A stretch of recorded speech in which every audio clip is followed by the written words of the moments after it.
All right, welcome to episode 39 of the League 365 podcast. I'm your host, Fergo, joined by Jacko. How are you, bro? Oh, yeah, not too bad. What's wrong? Well, my team got beat by the West Tigers yesterday, but it's all right. But you did turn 30 during the week? Yeah, last week, life goes on. It's just a game of footy at the end of the day, isn't it? Yeah, exactly. All right. Okay, guys, as always, the program, the podcast is brought to you by the good guys at BearBet. Log on there, have a look what they got to offer. If you like a little dabble on the footy, make sure you look it up, BearBet.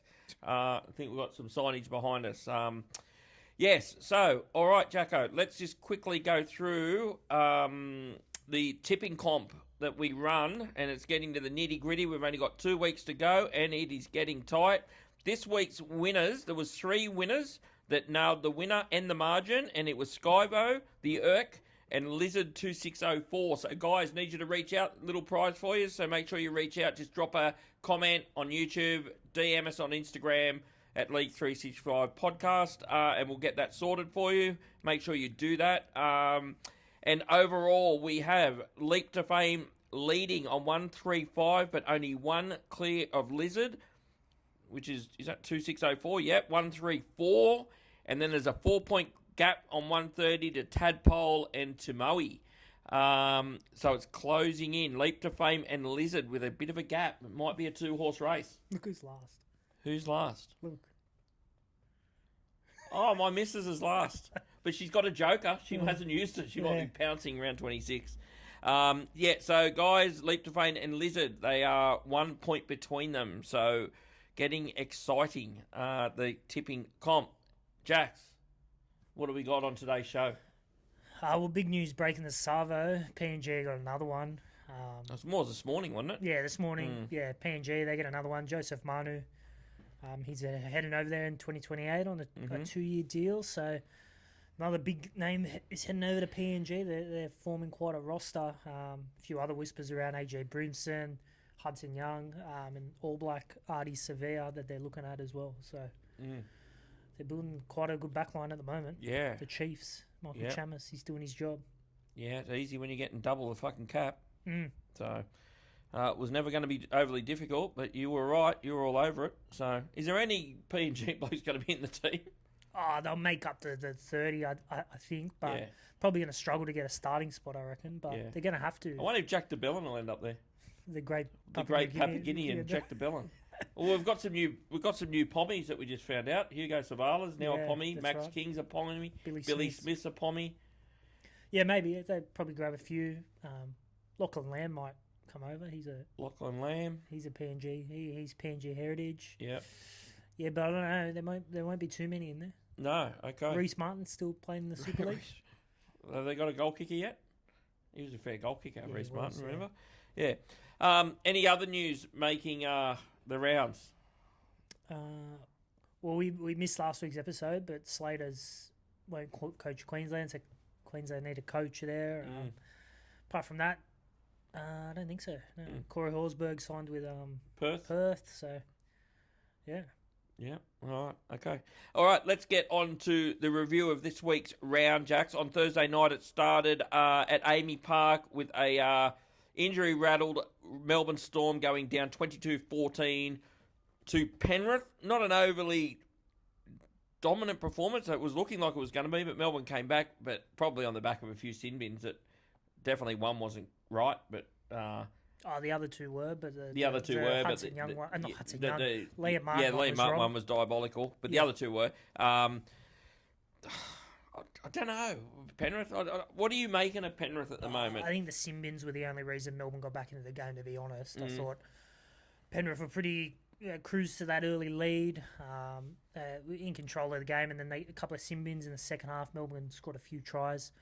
I think Melbourne probably left one out there. They probably should have really put Penrith under the pump, I felt, in the second half. They had all the ball, played against 12 men for the majority of the second half. I just felt like probably if they got one more try, the heat would have been on, or even if they converted the kick and made it a 6-point game, the pressure would have been on Penrith. But I felt like Penrith were always probably going to win that game after getting to a 22-point lead. They're not playing... They're not looking unbeatable like they did earlier in the year. They've had a lot of injuries. Mitch Kenny's still out. Isaiah Yeo. They got a few back last week with Luke Gardner, but the Alamonte dropped out as well. So they're not fully fit at the right time, which is, I feel like, what you needed to push deep into the premiership. They're still class act. They're probably going to finish 1-2. Going to be hard to beat. Yeah. But the fear factor is probably not as strong as it was for me. Yeah. Yeah. And Melbourne going to hold their gloves up for the rest of the season. Yeah. They're not going to be easy beats by any means. No, not with Bellamy coach. He certainly gets them up still. So, but again, Suafolongo was very, very good again. But I don't know about Penrith. I think you hit the nail on the head. I just don't think the fear factor's there. I don't look at them and thinking, geez, I don't want to be playing them in the first week of the finals because they're just looking a little bit vulnerable. So I think Isaiah missing is massive. Yeah. A lot of and not having Mitch Kenny there, so a lot of responsibility is on the back of Nathan now. They got more of a distributor on the other side with Cogger. He's not overly creative. Well, they don't now. Well, he's suspended, so Blaze will probably come back in. But I don't know. You think Jack Cole might? I'm thinking they might go Jack Cole. I think the writing was on the wall. I think he wants that kind of bloke that's just on the other side that can just do the little things right and helps Nathan. But I could be wrong, but I reckon they might go Jack Cole. Yeah, right. Just my hunch says that. So, but Cogger's probably a little bit stiff because if someone goes in there and plays good for the next 2 weeks, he's probably won't get his spot back. Yeah. Unfortunately for Jack. Don't think he can be rocking out with Jack Cole as your 6 going into finals, but personally. Don't know if he would have been thinking you'll be going to with Jack Cogger either, though. Probably not, but see what happens. Yeah. And look, the only thing, though, when you look at it, is it probably put a rocket under Blaze. He probably got too comfortable, and this might be what he needed. Yeah. And if he comes back in, he might really rip in. Yeah. There's some serious football teams that they're going to run into with some really good back rowers and right edges. So they want to make sure that his defence is right because that's what cost him his spot. Can't be running. You can't be taking risks like that in big games. I think if he doesn't come back in this week, I think that we're not seeing Blaze telling him play 6. Yeah, I agree. I think he's done. If he's not there this week, I agree. 100% agree. All right, let's move on to the second game, which was the first Friday night game. And it was an upset down in the nation's capital on Josh Papali's big night. It was Brisbane finding a way, 34-30 after giving up, I think, a 14-point deficit at one point in the second half. I think they were down by 14. Upset, no Reece Walsh. People just thought Josh Papali's last home game, it was all set up just for Canberra to get it done. But again, they shit the bed late. I don't know how they won, to be honest. I feel like Canberra in cruise control when Hosking went over with about 20 to go, and then Payne Haas, I think, went straight through and scored, and they scored on the next set, and then scored with 5 minutes to go, and they just went bang, bang, bang, 3 tries in 5 minutes. And all of a sudden, they were in front. Canberra probably had a moment late in the game, probably should have iced it. I think Xavier Savage got a bit complacent with the finish. I think class wingers probably get that ball over the line and give you a chance to win. I think he butchered it. I thought he'd get there, and credit because Karapani coming across and winning them the game, really. Yeah. I don't think we need to touch too much on this. Two sides that won't be featuring in September after they made the top 4 last year. Disappointing years for both clubs. I'd have to say, if they had Sione Qatar on that wing, he probably scores because he should have just jumped over the top of him. I really don't know what Savage was thinking. He didn't try and get his feet in the air. No, he didn't. He didn't. He should have scored. Yeah, I thought he should have scored. I agree. I think he should have scored. But really, it didn't really mean anything. Canberra had a smidgen of a hope to make the 8, but they never were. Really not much else more to say. They're both looking at next year. Now. Yeah, definitely. Yep. All right, let's move on to the next game, Jackson. It was the second game on the Friday night, and it's the Dolphins 34-16. I honestly, there wasn't that much between these two sides in my book. Like, it was an 18-point margin, but to me, the Dolphins are worrying me big time. I said it last week, and they're worrying me even more. I just when they're still winning games, but but they're not going to win games when they play the. They're just not playing the football they're playing. They're just not going to. Yeah. It's just like, to me, they find the points when they need to. It's like they can do that, but they're not going to be able to do that against the good sides. It's just not going to happen. And it's worrying me. It's worrying me. Big time worrying me. They're not the side they were 3 months ago. I know that. Nah, they seem to get like 2 tries behind, and then they decide, oh fuck, we need to start playing footy. And that's probably what I was getting at. Every just week, go, yeah. Every week they seem like they're trailing, and then they turn it on. I think they've won 5 in a row now, but like seriously, up there, you know, they should be taking care of teams like Parramatta. Yeah. You know, Well, it was Parramatta. What was it? 12-0, 10 or 12-0 early. Yeah, 12-0, I think. And it's just like they just seem to be able to find their points, but I this week just don't like. Before earlier in the year when they were winning and going well, they were actually defending well. They're not defending well now. No. Even though they only leaked 16 points, Parra left plenty out there. Yeah. You know, like credit to them, they haven't lost since Sharks put the big 66-0 score on them, but they haven't really played anyone. They played Dragons in there. They played Para, Manly, who's struggling. Brisbane. You know, they haven't really. They beat nobody really. So. Be a really good test this week to see where they're at. They've got to come down to Sydney and play Roosters side. Well, it's a huge game, which we'll get into. We'll spend a bit of time on that game because it's a huge game for plenty of clubs, not just for them two, for plenty of clubs. So there's some obviously always this time of the year you're going to get huge games, but there's some big ones coming up. So, but yeah, they're worrying me. I just feel, you know what, if Herbie Farnworth, if something happened to him, they're cooked the way they're playing. He seems to be getting them out of a lot of trouble. Him and Bostock, they're their best two at the moment. Him and Bostock.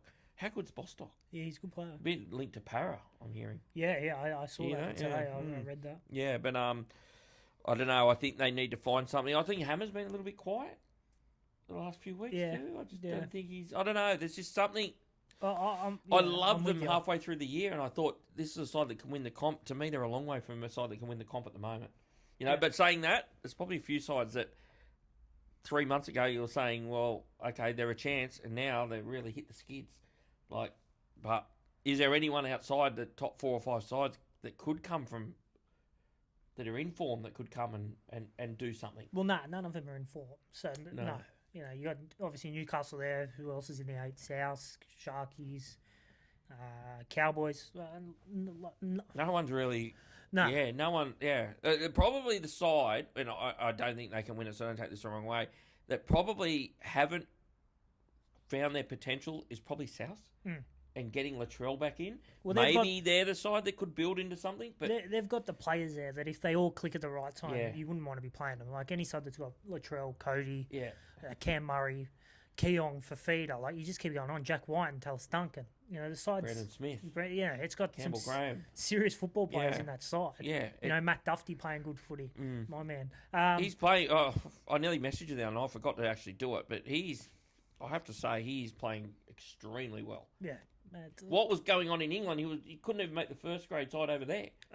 Matt Duffy's always been a first grade fullback. I don't care what anyone says. Yeah, maybe he's got some issues training or off the field, but he's a first grade fullback. And then Perth Bears, have a look. You know, he'd be a good pickup for them. Yeah. Yeah. Dolphins. Yeah, I don't know. Dolphins worrying me. I love the Dolphins, but I'm concerned, big time concerned. And Eels. They're just a side that just haven't got the talent at the moment, but they're trying every week. They're picking up some handy players next year that are going to help that team. Probably someone I want to talk about is Ronald Volkman. He's talking about a handy pickup, and I'm not saying to pick him up and play him 6, but if you need a backup, he is probably as good a backup as you could get the way he's playing. It looks like Canterbury are going to go after him, didn't it? That was the reports this week. Gus is looking at Ronald Volkman. Yeah. Well, if you've got Sean O'Sullivan as your backup, you're better off having Ronald Volkman. Yeah, I agree. Yeah. So, but yeah, he's going really, really well. Get some handy players this year. Yeah. Jack Howarth, Jaden Sewer, Jerome. You know, it's not going to be a bad looking team, I don't think. But no. Still got a lot of work, Parra. Yep. All right, let's move on to the next game. And it was, at the time, this was quite a big upset, I would say, until what happened Sunday afternoon. But Manly putting the Cleaners through the Knights, 44-24. Again, another side that gave up a 12-point lead in the halfway through the first half. I think they led 16-6 or 18-6 or something. Yeah. And Manly, I don't know if it was just the return of Tom or it was... I don't know what it was, but they basically dominated Newcastle after that 20-minute mark. Newcastle just were their worst enemy. They just kept dropping balls and just getting it wrong. Yeah. Probably due for one, though. They'd been up for a while. Yeah. They'd probably snuck home a few times by 1 and by 2, and probably could have gone either way. Probably lucky, so it was probably coming for Newcastle. Probably just didn't. People just didn't think it'd be up there in front of 30,000. Yeah, same with the Manly. They were due for a win. I'm a big believer. The more you keep winning, then the more you keep losing. The closer you are to a win and a loss. So Manly, I thought they were good. Standouts were Tom and Clayton Farlaw. We saw him earlier in the year play fullback when they were killing it. Yeah. And no surprises that he comes back in, plays in the spine, and their attack, they put 44 points on. Yeah. Like he was there with Fod's ball. They were killing it, scoring points. He comes out of the side. They can't score points. He goes back into the side, gets his hands on the ball. They score points. Yep. I thought a couple of years ago, just watching him come in and out of first grade. Oh, this is just a bloke that will come in and play wing and centre when need be. But he's a serious football player. He's the old fashioned. He is a footballer. That's what he is. He's just got skills and we caught. Well, I called for it. I said when Tom comes back, he does not go. Clayton's the fullback, but they found a way to actually get them both into the side. Yeah. And it worked. And they're 5'8", even though Luke Brooks was really good, their 5'8" may have been sitting under their wings and they didn't even know it. So it'd be interesting next year when Brooks does come available. You just can't have this bloke sitting out in the centres and wasting this. He's the best ball player in the team. Unfortunately, it might be too little too late for him. The damage this year might have already been done. Oh, the damage is done this year. Yeah. I'm talking next year. Yeah, they need when Brooks comes available, what do? I think Brooks will probably play to start. Yeah, I just can't see how you can waste this bloke in the centres. He's the best ball player in the team. So it's a good headache to have, but to me, Joey Walsh played there 4 weeks and didn't win a game. He comes into the side and they rack up 44 points. I know Tom comes back as well and helped that too, but geez, I don't know. What about Newcastle? Do you think it was just they were due for a performance like that? Yeah, I think so. You know what it does for me? It gives me it gives me hope they could do something in New Zealand next week, Newcastle, because there'll be a response. Yeah, they got a few out. Dominic Young won't be there. Someone else got suspended. Frizzell, maybe. Frizzell got suspended. He got a week. That's their last game, so they'll want to put in a good performance because they got the bye the following week. Yeah. And it's fresh because you don't want to go coming back from New Zealand have to play a final. Instead, they get that week off. Is there any? I haven't had. And I'm pretty sure they get a home final no matter what. Who, Newcastle? Yeah. What are they on? Oh no, South would have to win both their games. So they're on. They'll be on 34. They can't leapfrog Cronulla. South would have to win both their games. Oh, they can leapfrog Cronulla if Cronulla go loss. So they can't leapfrog the Dolphins unless they racked up some massive scores. So yeah, they're definitely not safe. From a home final? No, South would have to win both their games. And Newcastle would have hold to them lose. at bay and hold them at bay. No. Yeah. If Newcastle win, Newcastle will have to lose to the Warriors. And South would have to win both their games. Both their games. Yep. Yep. To get in.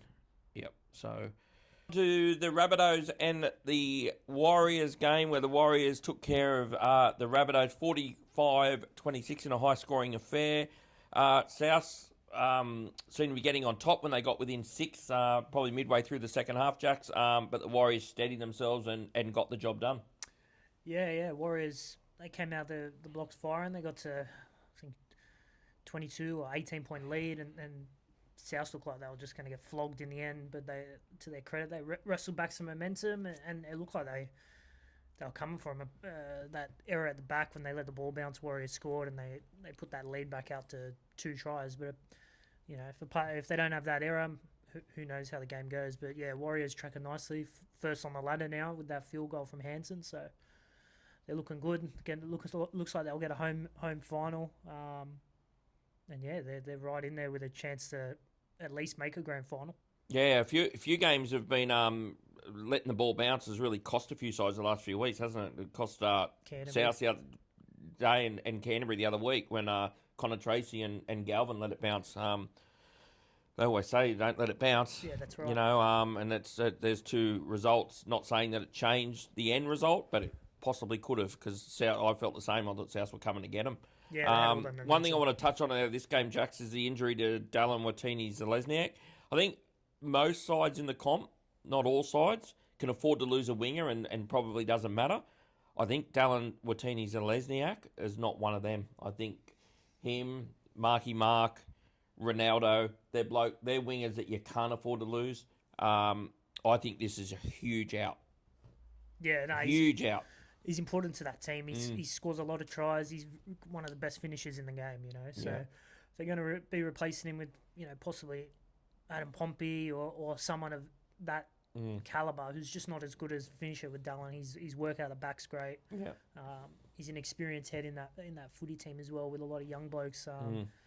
So yeah, I think they're going to miss him as well, big time. The other thing is too, he's very safe. You'd very rarely see him drop balls or just come up with a bad error. Yeah. I don't remember the last time I saw him do it.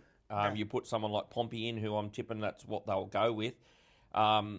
He is a bloke that can come up with errors, and he's not going to score them tries that Dallin scores. He's just not going to score them. No, it's a huge loss. One of the best finishers in the game. Huge loss. So it's actually Luke Lauali'i from West Tigers. He's on the wing for him this week. Oh, okay. Yeah. So, young Luke. Yeah. He's actually a very good player, actually. So he's wow. Wouldn't that be a mid-season transfer for the ages? He comes definitely. in with 2 weeks to go and ends up in a grand final. Yeah, massive. Really, really good young player. He's gone to the Bears, isn't he? Yeah, both of them are, aren't they? Or just him? The brother, you mean? Yeah. So Kit, isn't it? I think the brother. But so he's possibly going to play 5 games and then go to the Perth. Yeah, that's what it looks like. Yeah. Could take a grand final medal with him. Yeah, well. Wow, wouldn't that be something? So, because I can't see, he's broken his collarbone. I can't see how he's coming back. No, he'd be racing especially the way he plays. Yeah, he'd be racing the clock to come back. Maybe if they make the grand final. But yeah, apart from that, I can't see him. Tired, bro? Yeah, a little bit playing footy anytime soon. Yeah. All right. And South, what do you make of South, Jax? I think I said it earlier that South, if there is a side that we haven't seen that their best, it might be South. And just with the inclusion now of Latrell, looks like he'll be coming off the bench. But I'm tipping next week he'll be in the starting side. Are they the side that could come from nowhere? Because some of these top sides there's question marks over them. I'd put it that way. I think they can cause an upset or two in the finals. Like I wouldn't want to play them from like a Sharks or a Dolphins week 1. Because if they come out firing with Cody, Latrell. They got some serious firepower in that team. It's a good roster if they can get it together. I don't think they've got enough to go deep into like a grand final or win it, but I definitely think they can cause an upset or two. Yeah, if they play their full potential. Yeah. All right, let's move on to the next game, Jax. Bit of a bludger. It was the Bulldogs putting the Cleaners through the Dragons 44-14. I don't think the scoreline actually said too much about the game. Although the Dragons really had a red hot crack and just left a few tries out there early and ended up down 18-0.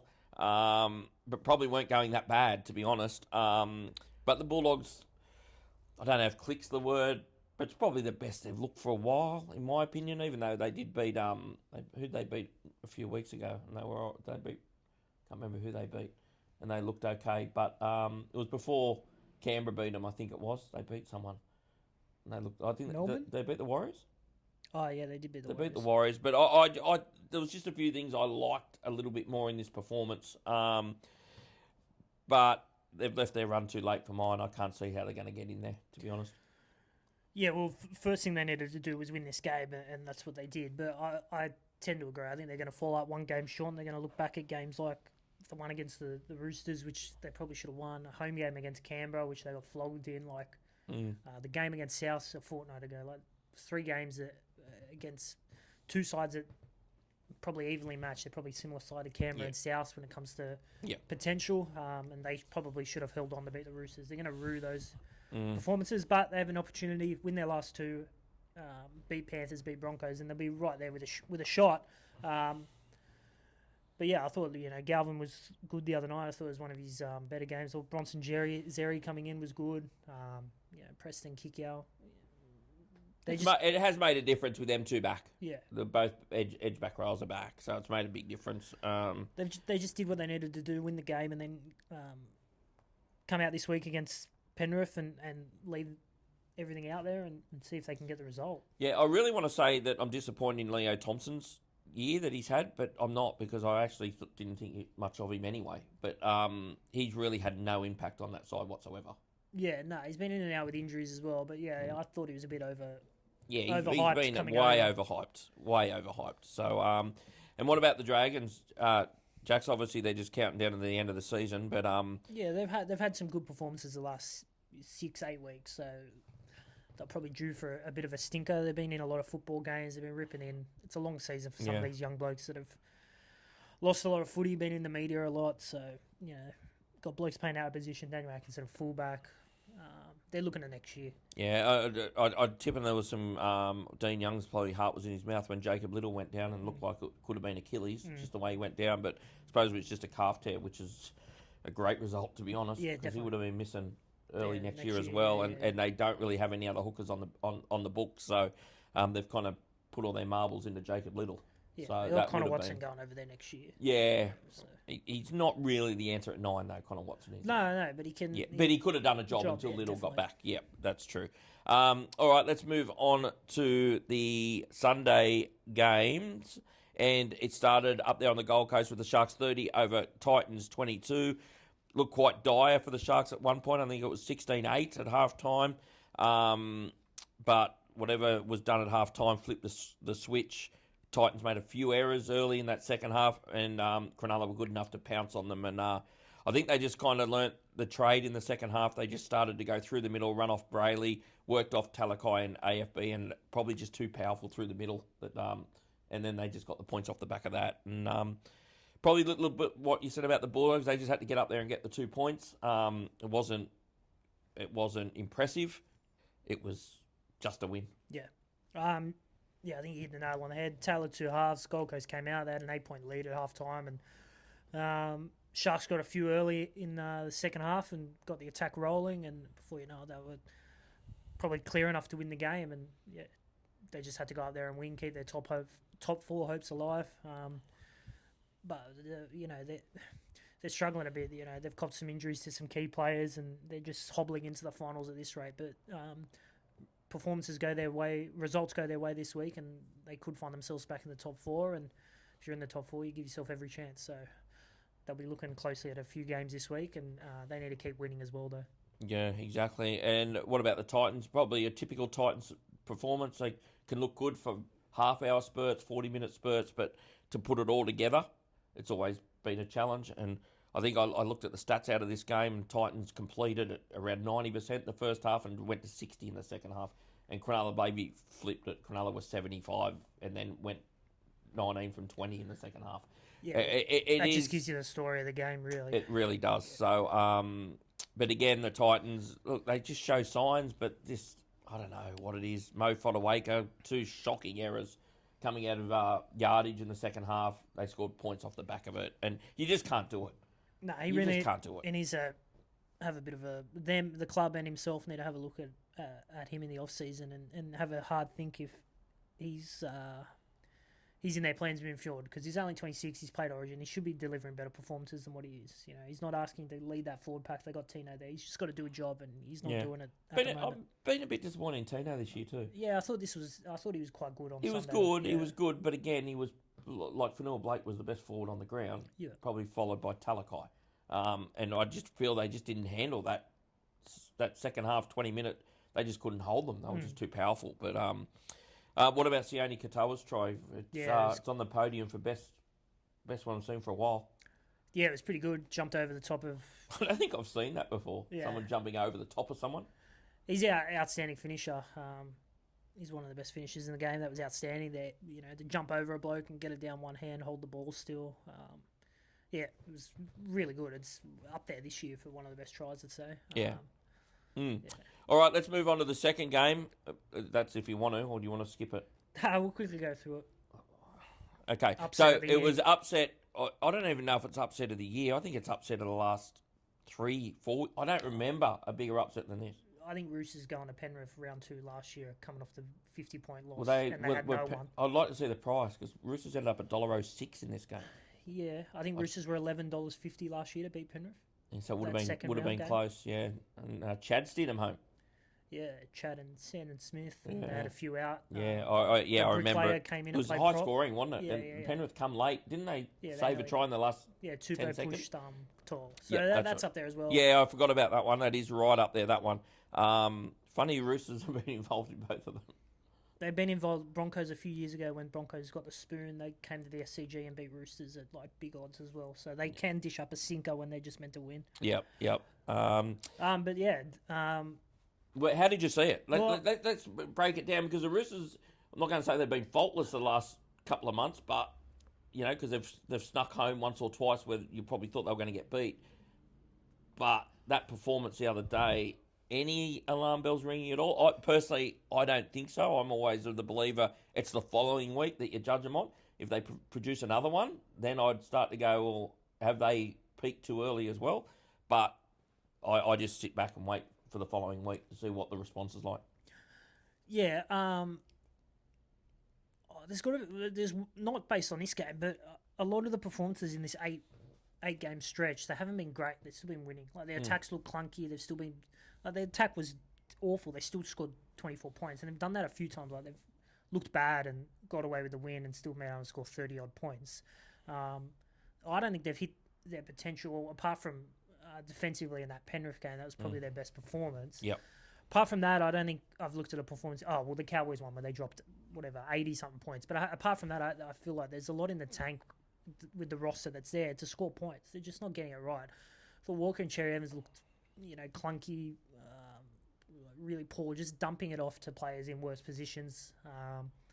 But I thought that if you break the game down and look at completion rate and errors and penalties, where Roosters, when they dish up games like this, they're normally poor completions, high penalties. I think they completed 80%, so they held the ball. Just when they got down in the end, it just wasn't clicking. It took them 65 minutes to get the ball out to Robert Toyer and Marky Mark, who it just should have been going there all day.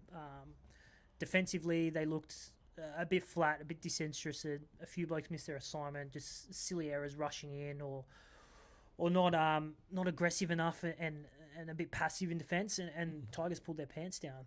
If you rock out in the NRL thinking that you're just going to win, shit like this can happen. Like when a team decides to play like the Tigers did, and the Roosters decide like they thought they're just going to win, it's easy for upsets to happen like this. Like it's a closer competition than what people think. It's just a long competition. A lot of some sides some weeks the sides aren't up, and that's where we get the blowouts. But I think on their day, the competition's a lot even than it actually is, I think. Yeah. I'll move on to the look. You're right about the Marky Mark and the Robert Toyo thing, because it's probably the best edge winger centre combo in the game. But it's obviously the responsibility of the halves to get them the ball. Yeah, of course. I've got a huge problem with the halves, Jax. I know I've said it for weeks and weeks, but that really showed it the other day, what I've been saying all year for mine. To me, Tedesco's there, they win. Because Tedesco would have found points, Tedesco. Yeah. And this is the problem I've got. Now, they got home against Penrith, and undoubtedly that was their best performance in the last couple of months. But again, even though they won, they scored 12 points, and really just come off the back of Cherry Evans throwing a dummy and going through. I just don't see him creating enough. And if it doesn't come from an individual in the Roosters side, which it can, don't get me wrong, it can, I really am concerned for them when they play Penrith again. It may only be Penrith, to be honest, but it can, and probably the Dolphins too. Probably worries me a little bit when they play the Dolphins, this will be a test this week, because I just find that they're not getting enough out of the 7 and the 6. I really don't, and it's just the class of Tedesco and Toya and Marky Mark and White through the middle.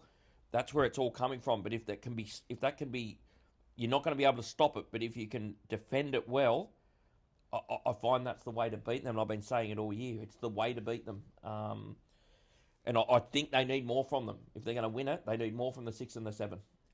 Yeah, you're probably right.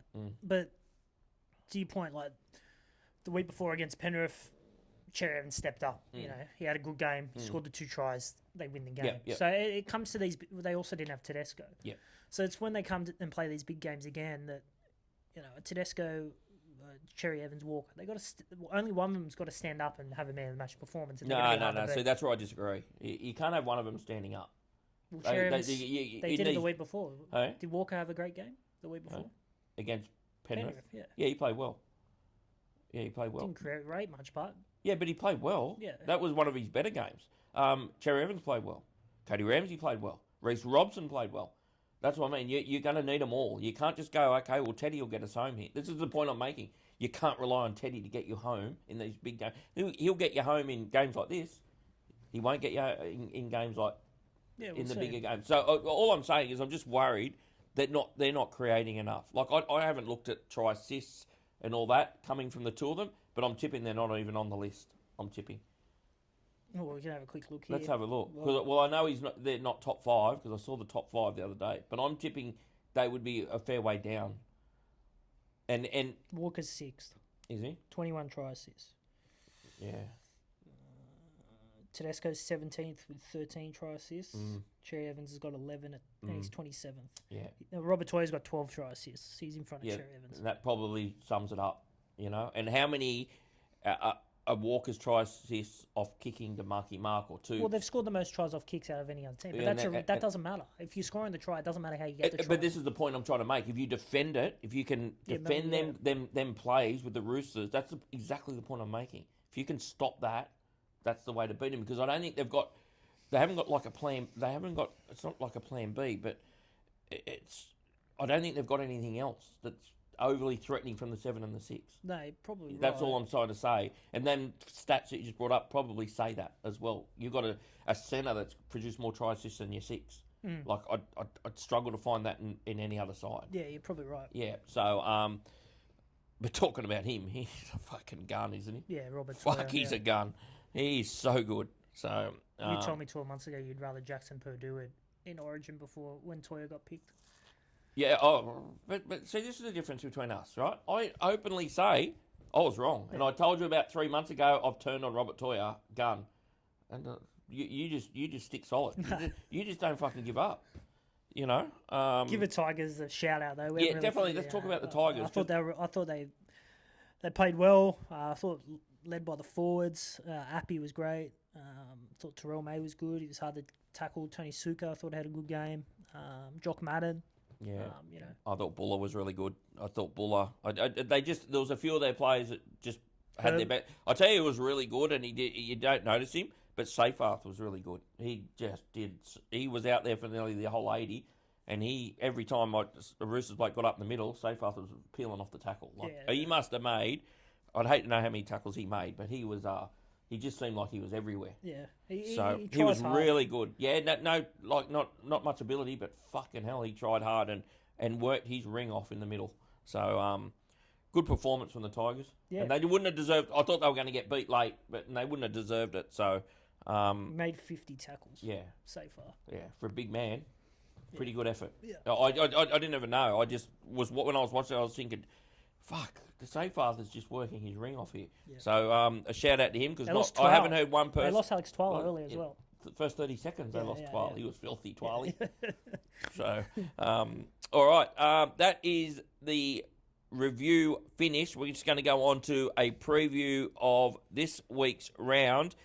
Starting, we won't spend too much time, Jax, on the ones that don't have any. The meaning towards the top 4, top 8, whatever. But the first one, it's one of them games. It's Brisbane at home to the Storm. And Brisbane again in the media this week. Reece Walsh has caused a storm today with the liking of a post. Again, a bit like Martin Tapau. Right. He's liked a Michael Maguire post that was given it to Michael Maguire, and Reece Walsh has liked it.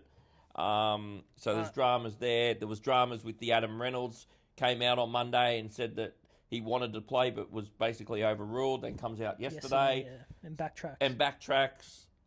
So what the hell's going on? That's a disgrace. Me personally, to not give Adam Reynolds a send-off, I think it's a disgrace. Well, you know what? You can. Their season's gone. You can. This is the 6-man bench has got some detractors. It's got some people that like it.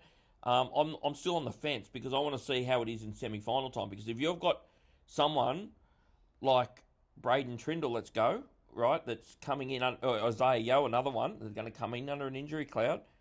I feel you can take more of a risk now. Yeah. Where with Braden Trindle, you can actually just put a half of Puru or Riley Pollard on the bench in case he doesn't hold up. Where before, couldn't really do it. You'd have to have a backup plan. So I want to see how this works with these blokes that have got coming in suspect with injury.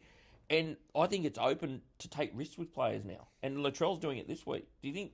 I don't know if Latrell would be on the bench if he didn't have the six-man bench this Probably week. not. I don't know. And for me, throw him on the six-man bench, Reynolds.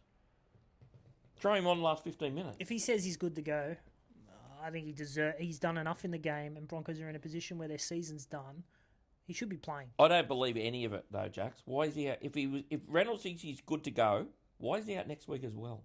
Yeah, I don't know. If he thinks he's good to go now, well, surely he's going to be good to go next week. So why have they ruled him out already this week and next? So to me, something's going on. As Furphy's being told somewhere. There's proper dramas at Brisbane. Yeah.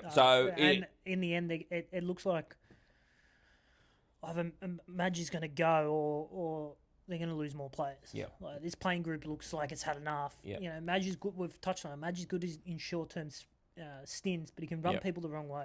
Yeah.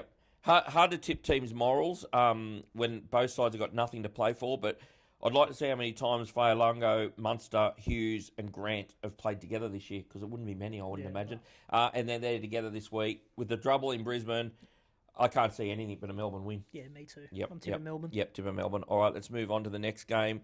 Really, probably no effect either. Manly still have a absolute, probably a needle in the haystack job of getting into the 8. They host the Dragons at 4 Pines. I think the Dragons will probably have a crack here, but I think Manly will probably end up just running away with it late here. Yeah, I think Manly showed last week that their attack clicked with Tom and Clayton Fa'alogo in the team. Dragons, effort's been there for the last couple of months. It might have just run out a bit of gas on these young blokes. I think Q on the rack for the Saints. Manly will get the win. Yeah, I'm actually looking forward to watching this a little bit. I just want to see how Clayton Fa'alogo goes again. I'm loving watching him play. Yeah, he's good. So it's if he puts another performance in at 6, I think they have some. I don't know what they do next year. Yeah, because he cannot be. We said it early in the year that when Tom comes back, he's wasted in the centres at wing. He's their best ball player in the side. Yeah, definitely. So, yeah, it'd be interesting. I'm looking forward to seeing him go this week. All right, let's move on to the second game on the Friday night. And this one does have implications. It's the Panthers looking to secure a top 2 spot to get a home semi at CommBank against the Bulldogs, who just need to keep winning and hope a few results go their way. Tricky one, because the Bulldogs are going to be right up for it. Penrith probably need to start to build some form because their last probably month hasn't been great, up to their standard anyway. Still no Mitch Kenny in the side. Did they name Blaze at 6, Jax? Nah, Jack Cole. They named Jack Cole at 6. I thought they might do that. Is Blaze on? He'd be on the extended. Yeah. Yeah, Jack Cole's probably a bit of a clone of Cogger, I suppose, and he's obviously seen something why he wants to go that way. Maybe, I don't know, but it might be the defensive decision as well. I think Penrith get it done, but I think the Bulldogs will be right up for it. Yeah, I tend to agree. You know, the Dogs need a win, so they're going to come out firing. They showed earlier in the year the blueprint to beat Penrith with line speed and aggression for the 80 minutes, run their back rows on the edges with Blaze Talangi. Obviously, Jack Cole's there now, but you got 2 outstanding back rows in Kick-Out and Preston. So I'd be running traffic at Nathan and Jack Cole all day. You got Isaac Tungo playing at centre, who's been in and out the side. Defensively, he's not fantastic either. So I'd be trying to pull the Panthers' pants down on the edges with Zeri, Burton, and the 2 back rows. I think that's the way Canterbury should go. I think this will be close. I think Penrith get home just. Yeah, I'm a bit the same. I think Penrith will get home just. All right, so the next game, Jax, is? Gold Coast up there, South. Not must win, but a win for South here will lock their finals hopes alive and guarantee they play footy in September.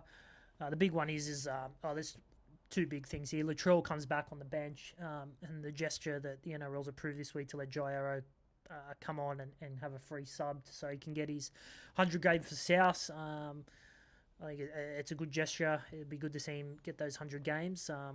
I just think this day game up there, South are just going to have too many points. Could be high scoring. I think 40 to 28, 30. But South's got too much to play for. They'll lock in a home game this week. They'll lock in a finals appearance this week. Yeah. So just before we get on to the game, the Jai Arrow thing, you can't help but love it. So basically, he's just going to stand on the field when they kick the ball off, and then just pop off, and Murray will pop back on. Yeah. Yeah. I like it. I love it. Yeah. So supposedly he came out and said he can't run anymore, so he'll be walking. So sad, but awesome for what South are doing. Now onto the game. I got danger here. I've got danger. This is a danger game for South. Titans nothing to lose. You know what the Titans are like. Gets into a high scoring game, which South have been involved in a lot of high scoring games, and that suits the Titans because they can get into a shootout. The Titans and probably match it with a lot of sides if it gets into them big high scoring games. South plenty to play for. I think South win, but I'll be surprised if this is not close and high scoring. Yeah. Yeah. And you know what can happen sometimes in these games? If Titans keep it close with 15 minutes to go and South knows what's on the line, can get nervy. Yeah. So they'll also know the night before. If Canterbury lose to Penrith, I think South are locked based on their for and against. I don't think Canterbury can jump them. Yeah. So they'll know the night before if they're 100% home or not. Yep. So that is actually huge, isn't it, knowing that too? So, so we're both tipping South. I think you've got them winning reasonably comfortably off what you just said. I've got them in a tight one, but I take your point. If South know they're safe, that changes a few things. So, all right, let's move on to the next one. It's the game of the round. It's the 5:30 game on the... Is this Saturday? Yeah, Saturday. Yep, the Saturday 5:30 game, and it's the Roosters at home hosting the Dolphins in a top four shootout. Massive ramifications here, probably more for the Dolphins. Roosters got to keep winning and hope they can get a home semi, but they need one of the Warriors or Penrith to hit a hurdle. So Tim and Roosters are cheering Canterbury on Friday night, and Dolphins they need to win to keep the Sharks at bay to hold a top four spot. How do you see it? This is a good matchup. Dolphins, as we know, a big attacking team. They got some strike all over the field. Hammer, Bostock, Farnworth, Cobbo, Katoa, they're just a star-studded side when it comes to attack, but they can switch off in defence. It's shown that the last probably six weeks that they can leak a lot of points. Roosters in that 8-win streak, they only leaked an average of 13 points per game, I think. So if Roosters come out with that defensive mindset that they've had in those 8-win streaks, I think they'll be able to shut Dolphins down. There's some good battles out here. The battle on the edges with Toya and the Wanganitawasi coming up against Farnworth and Cobbo, probably the two best centre wing combos in the competition. That's an outstanding battle. You got Tedesco up against Hammer, and then the halves, who can get on top in the halves. So this has got all the makings of a really good game. Roosters will want to come out and bounce back from a really poor performance against West Tigers. I think they will. I think they'll come out here, play their style of footy, defence mentality, and I think they'll do enough to beat the Dolphins. Yeah, Tedesco's the huge one here, isn't it? That he's been named the last 3 weeks now, and he hasn't played for the last fortnight. He's named again. I'm feeling he plays this week. I just got a feeling. I'm just thinking if he wasn't going to play, if there's no, why do it? Like, it's not, why do it again? I just think this time he'll play. And Robbo's obviously still thinking his top 2 chances are alive, because if there is any risk with him, you're not playing him. No, that's right. And I think the Roosters are the best side in the comp to bounce back off a poor performance. I think they've done it better than anyone. And I feel the Dolphins are not where they were 2 months ago, which worries me. But you're only as good as your last performance. So if they can put a performance in this game and come down here and beat the Roosters, I'll tell you what, it's going to leave them in good stead if they play them again later in the thing. I think this game is one in the middle here, to be honest. I think that if the Dolphins, to me, if I'm Christian Wolf, I'm getting to my forwards and saying, you need to stop White. You need to stop that momentum through the middle, because I think we've got we've got the points to win. If they don't stop that, if they just get a roll on with Collins and White and then Spencer, and they can just punch holes through the middle, Robson off the back of it, I think they'll win. But if the Dolphins can really aim up and try and make a statement in the middle, I think the Dolphins have got the points to win. I think Roosters win. I think Roosters win just off the back of their performance last week. I think they'll respond and win. And for every Cronulla supporter out there, we are hoping they win. Yep, definitely. Yep. All right, next game. Up there in North Queensland, the Cowboys take on the West Tigers. Again, another side with a win can lock away their finals footy place in the Cowboys. If they win up there on Saturday night, they'll be locked in. So, I think Tigers front-loaded that performance last week against Roosters. I think that there'll be a bit of a lull this week. Cowboys coming off the bye. It's a hard road trip to go up there in Townsville and play. I can't see anything but a Cowboys win here, and with what they have to play for, I feel like they'll just be winning. They'll win, they'll win. Yeah, I can't see them losing. Yeah, I can't. They're a hard side to get a read on, the Cowboys. You don't know what you're going to get with them. I think the Tigers get the win, and probably the pressure releases from them. So probably, I don't think that'll help them. I think that they've probably thought, well, we've won one. Cowboys way too much to play for here because they're on the precipice if they get beat. So that's right. They need to keep winning. I think up there they'll get a big crowd as they always do, and they're coming off the bye. Another plus. Can't see anything but a Cowboys win. Yeah, agreed. So, right. Sunday Arvo, probably the second best game of the round. The Warriors over there at home to the Newcastle Knights. Yeah, it's a rare Arvo game. Normally, Warriors home games are during the night, 8 o'clock kickoff. So this will be probably about 4 local time, maybe, if I'm right. Knights are without Dom Young, Tyson Frizzell. Phoenix Crossland as well, right. So Francis Manu Leilua comes back in. He takes Frizzell's spot on that back row. I think... Still missing Safidi too, aren't they? Hunt has come into the wing for Dominic Young. Warriors, they're without DWZ, as we touched on. Luke Laoli'i comes into a wing. This has got all the makings for a great game, Tamari Martin's back as well, so Hansen drops out.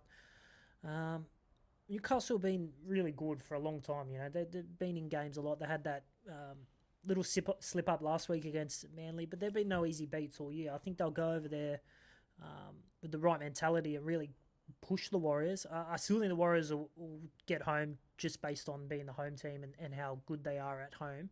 But I think Newcastle will be really hard to beat. This will be a close one. I'm going 24-20 in the end. Yeah. I'm tipping the upset here. I'm tipping the Knights. It worried me when the mail come out, Phoenix Crossland's out, because I don't know if they've got great backup there. They've got Harrison Graham there.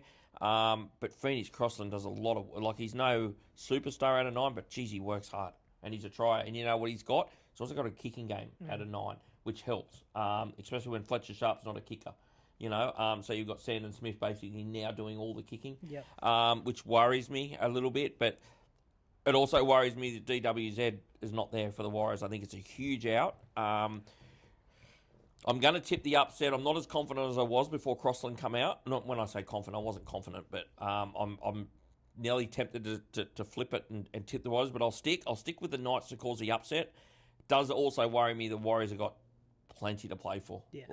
If they don't get a home semi now, they're going to feel like they've let it slip big time. 100%. So just on the Warriors home semi and obviously the Sharks as well, but they've come out and said the Warriors can't play at Mount Smart. Yeah, is that right? They've got to take it to Eden Park. Yeah, they want to move it to I don't Eden think Park. it makes too much difference, does it? I think it might a little bit. Really? Yeah, They get 50,000 there though at Eden Park. True. Only 30 at Mount Smart. They're going to fill it. It'll be filled before fucking the tickets come out. Yeah, Mount Smart's their fortress, but they play there all year. They've got to move it. I don't know. I think they'd rather play Mount Smart. Yeah. But a full Eden. Will it go on who they play? I don't know. Probably not, because they'll it probably get doesn't matter, 50,000 Warriors fans there anyway. Yeah, but to fill out Eden Park 50,000, which is, the home of the All Blacks really over there, that'd be a good sight and unreal. But yeah. Yeah. I'm tipping the Sharks will. It'll probably depend on who they play. Yeah, I think putting 15,000 into there when you still can't I think if they play the Cowboys, they should be able to play there. What's going on? Because they probably won't get too many more anyway. What's going on with that upper deck that's still not open? I feel like that's been not open for. Well, it won't open until the club's open. So when's that? September. Right. Something, or late October, or so. Somewhere around September, October, the club's opening. Yeah, right. So, okay. But it's not going to matter because it's not going to fill too many more seats. I'm tipping it's going to be capped at 17. Can Newcastle or something. play at Newcastle with that top area that's shut down? That probably limits them to 20,000. Well, it does. It does. So I don't know. I think we'll put it this way. If Cronulla, which I don't think will happen, well, it can't probably happen. Oh, a few weeks ago when I was thinking if Cronulla played the Warriors here in Sydney, it'd have to go to Allianz because they'll get 40,000. 15,000 Sharks fans, and the other thing will be made up by the Warriors fans. Yeah. So, I think you got to move it. You're playing. I don't think you move it if it's Cowboys. Probably I don't think because you might get 17, 20. 18, 20 max. Yeah. You just I don't think there's any point moving it. But No, if you play a Roosters or South, well, it won't be Roosters, but if you play someone like a Sydney club, we'll say if it was it won't. Obviously, it's going to be South or it's going to be Cowboys. It's looking that way. So, and to me, if it's South, you got to move it. Yeah, I It's agree. even unfair, but you got to move it. Yeah. And that's coming from a Cronulla fan. But agree. I'll tell you now, 85% of Cronulla fans won't want it moved. Yeah. There is 15% like me that think, but I think it should be their option where to play it. I don't think they should be told you're playing it at Allianz. They should be able to take it if they want it to be more neutral. They should be taking it to Combank if it's South. Yeah. If it's Cowboys or whoever, if it's Cowboys and they don't want them at home, Allianz, sweet, no problem. So, but facilities is just better. It's fucking uncomfortable, Shark Park. Yeah, it's Like, I go on my own sometimes, it's good, because I just stand there and watch it, but, I can't take my wife, because you can't get, number one, the tickets are sold out, or the seated tickets are gone, so you got to stand up. She's 3'6". Yeah. Do you know what I mean? It's a shit ground. It's just shit. It's not a shit. It's all right season-wise. It's just shit. Yeah, you can't be playing finals there. No. So, anyway, all right, let's move on to the last game. So, we'll both tip... Oh, no, you're tipping Warriors, I was tipping the upset the Knights. Into the last game at Combank. Probably similar to the South game. Cronulla will know their fate here when the Eels host them at Combank. A lot will rely on... if the Roosters win the night before, Cronulla will know that they are playing to get back into the top four and destiny's in their own hands then. If that's the case, if the Roosters win on Saturday night, this will be tough. This will not be easy because Para are really playing, when I say playing well, they're playing to their ability. They certainly not getting beat on effort. I know that, but I think if Cronulla have the opportunity to get back into the four, I think it'll be enough for them to turn up with the exact right attitude they need, and I think they'll get the job done. If the Dolphins beat the Roosters on Saturday night and Cronulla know, well, they're basically going to finish 5th or 6th, won't surprise me if a few drop out of the side, I'll be honest. Will not surprise me if he rests a few. Yeah. So it'll be interesting to see what happens here. I'll tip Cronulla based on I've tipped the Roosters, so I'll tip Cronulla. Yeah. It's a tricky game. Para the last probably 6 weeks, they played a lot of good sides and they've been in the game. I felt like the score flattered the Dolphins last week. I thought that game was closer than what it is. The week before, they beat North Queensland. They pushed South Sydney the week before that. They pushed Penrith a few weeks before that. So they're no easy beats, especially out there at Combank. I'm fearful for this game. I'm tipping the upset. I think Para. I think Para can cause the upsets against Cronulla. I think they've been playing not too bad, and I don't know, that first half against the Titans for the Sharkies, it did worry me a bit. I know they came back and won the game in the end, but poor performance the week before against Canberra, poor against the Dragons the week before. I just don't know, especially with a few key players out, Ramey and Braden Trindle.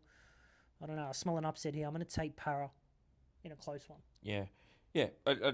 As I said, if Dolphins beat the Roosters, I'd probably tip Para too, I'll be honest. I just think with what's on the line here, it just might be enough to get them home. Yeah. Well, one thing it will do, it'll make sure they turn up with the right attitude.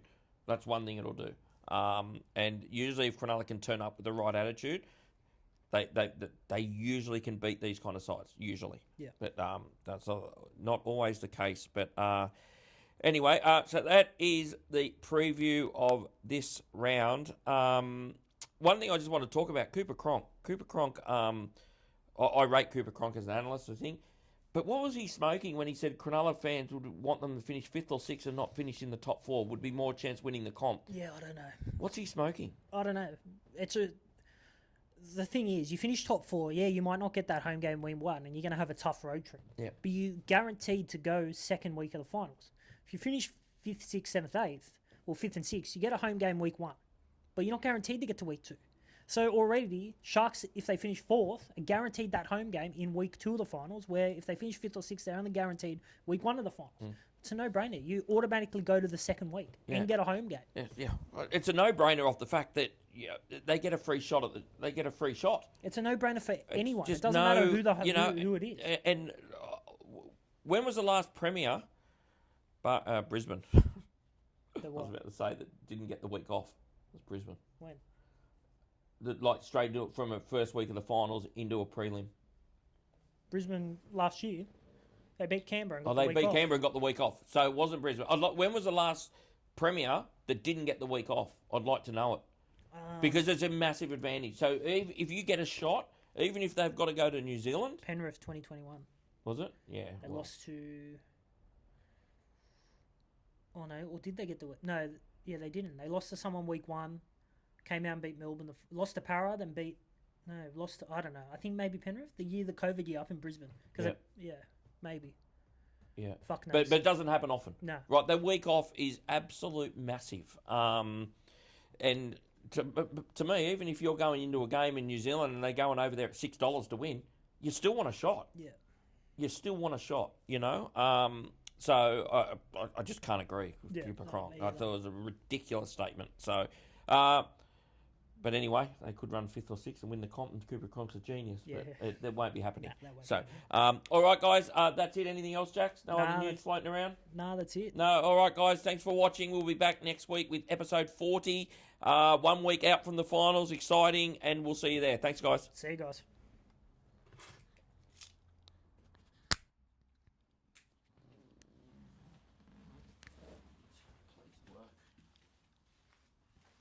Still going.